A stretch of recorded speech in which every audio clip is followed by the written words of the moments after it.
Hi everyone, ಎಲ್ಲರಿಗೂ ನಮಸ್ಕಾರ. ಇವತ್ತು ನಾನು ಹೋಮ್ ಮೇಡ್ ಪನ್ನೀರ್ ಮಾಡ್ತಾಯಿದ್ದೀನಿ. ಅದಕ್ಕೆ ಸ್ಟಾರ್ಟಿಂಗ್ ಸ್ವಲ್ಪ ಪಾತ್ರೆಗೆ ನೀರು ಹಾಕೋತೀನಿ. ನೀರು ಏಕೆ ಹಾಕೋಬೇಕಂದ್ರೆ, ಹಾಲನ್ನು ನಾವು ಹಾಕಿದಾಗ ಹಾಲು ತುಂಬ ಬಿಸಿಯಾದಾಗ ಕೆಳಗಡೆ ಹಾಲು ಸುಡಬಾರ್ದು ಅಂತ ತಿಳ್ಕೊಂಡು ಮೊದಲು ನೀರನ್ನು ಹಾಕ್ತಾಯಿದ್ದೀನಿ. ಸೊ ಈಗ ಹಾಲು ಹಾಕ್ತೀನಿ. ನಾನು ಹಾಲು 2 ಲೀಟರ್ ಹಾಲು ತೊಗೊಂಡಿದ್ದೀನಿ. 2 ಲೀಟ್ರ್ಗಿಂತ ಒಂದು ಸ್ವಲ್ಪ ಕಡಿಮೆನೇ ಇದೆ ಹಾಲು.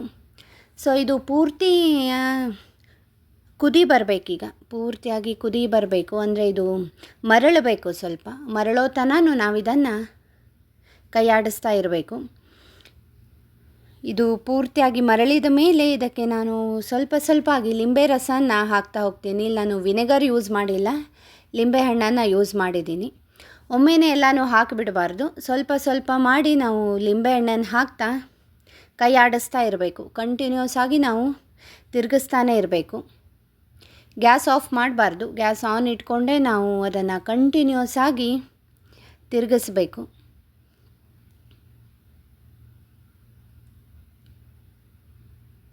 ಈಗ ನೀವು ನೋಡ್ಬೋದು, ಅದು ಲೆಮನ್ ಹಾಕಿದ್ದಕ್ಕೆ ಸ್ವಲ್ಪ ಒಡಿತಾ ಇದೆ ಹಾಲು. ನೋಡ್ಬೋದು, ಸ್ವಲ್ಪ ಆಗಿ ಒಡಿತಾ ಇದೆ. ಹೀಗೆ ಕಂಟಿನ್ಯೂಸ್ ಆಗಿ ನಾವು ಮಾಡ್ತಾ ಹೋಗಬೇಕು. ಆವಾಗ ಅದು ಸ್ವಲ್ಪ ನೀರು ಹಾಲಾಗಿ ಬೇರ್ಪಡುತ್ತೆ. ಈಗ ನೀವು ನೋಡ್ಬೋದು, ಇಲ್ಲಿ ನೀರು ಒಂದು ಕಡೆ ಆಗ್ತಾ ಇದೆ, ಅದು ಗಟ್ಟಿಯಾಗಿ ಒಂದು ಕಡೆ ಆಗ್ತಾ ಇದೆ. ನಾನು ಲಿಂಬೆಹಣ್ಣನ್ನು ಅದರಲ್ಲೇ ಹಾಕಿಬಿಟ್ಟಿದ್ದೀನಿ, ಬೀಜ ಹಾಕಿಲ್ಲ. ಬೀಜ ಹಾಕಿದರೆ ಮತ್ತೆ ಅದು ಕಹಿ ಬಿಡುತ್ತೆ. ಲಿಂಬೆಹಣ್ಣನ್ನು ಹಿಂಡಿಬಿಟ್ಟು ಅದರಲ್ಲೇ ಹಾಕಿದ್ದೀನಿ. ಈಗ ಇದು ಆಗ್ತಾ ಇದೆ ನೋಡಿ, ನೀವು ಆಗಿದೆ. ಪೂರ್ತಿಯಾಗಿ ನೀರು ಒಂದು ಕಡೆ ಆಗಿದೆ, ಗಟ್ಟಿ ಮೊಸರು ಥರ ಒಂದು ಕಡೆ ಬಂದಿದೆ. ನೋಡ್ಬೋದು, ಗಟ್ಟಿಯಾಗಿ ಚೆನ್ನಾಗಿ ಬಂದಿದೆ. ಈಗ ಇದನ್ನು ಒಂದು ಪಾತ್ರೆಗೆ ನಾನು ಸೋಸ್ಕೋತೀನಿ. ನೀವು ಪಾತ್ರೆ ಇಲ್ಲಾಂದ್ರೂ ಇದನ್ನು ಬಟ್ಟೆಯಲ್ಲಾದರೂ ಸೋಸ್ಕೋಬೋದು. ಇಲ್ಲಿ ಜಾಳಿಗೆ ಥರ ಪಾತ್ರೆ ಇತ್ತು, ಸೊ ಅದರಲ್ಲೇ ನಾನು ಸೋಸ್ಕೋತೀನಿ ಇದನ್ನು. ನೀವು ಪಾತ್ರೆ ಯೂಸ್ ಮಾಡದೆ ಹೋದ್ರೂ ಪರವಾಗಿಲ್ಲ, ಬಟ್ಟೆದಲ್ಲೂ ನಾವು ಇದನ್ನು ಯೂಸ್ ಮಾಡ್ಬೋದು. ಬಟ್ಟೆಯಲ್ಲಿ ಅದನ್ನು ಸೋಸ್ಕೊಂಡು ಗಟ್ಟಿಯಾಗಿ ಅದನ್ನು ಕಟ್ಟಿ ಇಡ್ಬೋದು. ಇದನ್ನ ನೀರು ಇನ್ನೊಂದು ಸ್ವಲ್ಪ ಇತ್ತು, ಅದರಲ್ಲಿ ನೀರಿನ ಅಂಶ, ಅದು ಹೋಗಲಿಕ್ಕೆ ಹಾಗೆ ಬಿಟ್ಟಿದ್ದೀನಿ. ಸೊ ಈಗ ಇದು ಪೂರ್ತಿ ನೀರಿನ ಅಂಶ ಹೋಗಿದೆ.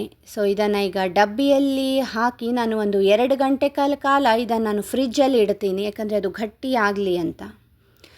ನಾವು ಅದನ್ನು ನೀಟಾಗಿ ಕಟ್ ಮಾಡಿದರೂ ಕೂಡ ತುಂಬ ಚೆನ್ನಾಗಿ ಬರುತ್ತೆ ಆವಾಗ, ಅದು ಗಟ್ಟಿ ಆದಮೇಲೆ.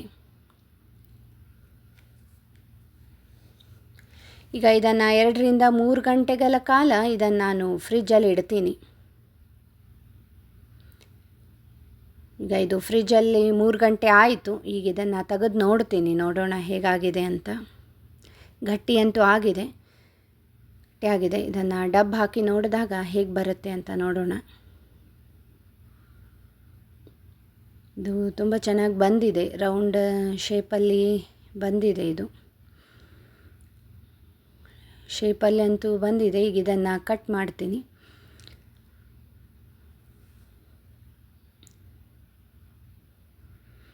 ನೀವು ನೋಡ್ಬೋದು, ಇವನ್ ಅದನ್ನು ಕಟ್ ಮಾಡೋ ಮುಂದೂ ಕೂಡ ಎಷ್ಟು ಗಟ್ಟಿಯಾಗಿದೆ, ಮತ್ತು ಅದೇ ರೀತಿ ಸ್ಪಾಂಜಿ ಥರನೂ ಇದೆ. ನೋಡಿ ಎಷ್ಟು ಸಾಫ್ಟ್ ಆಗಿದೆ ಮತ್ತು ಸ್ಪಾಂಜಿ ಥರ ಬಂದಿದೆ.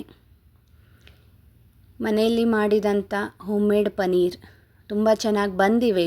ಇವನ್ ಕ್ಯೂಬ್ಸ್ ಥರ ಚೆನ್ನಾಗಿ ನೀಟಾಗಿ ಕಾಣಿಸ್ತಾ ಇದೆ. ಸೊ ಈ ವಿಡಿಯೋ ಇಷ್ಟ ಆದರೆ ಲೈಕ್ ಮಾಡಿ, ಶೇರ್ ಮಾಡಿ, ಸಬ್ಸ್ಕ್ರೈಬ್ ಮಾಡಿ.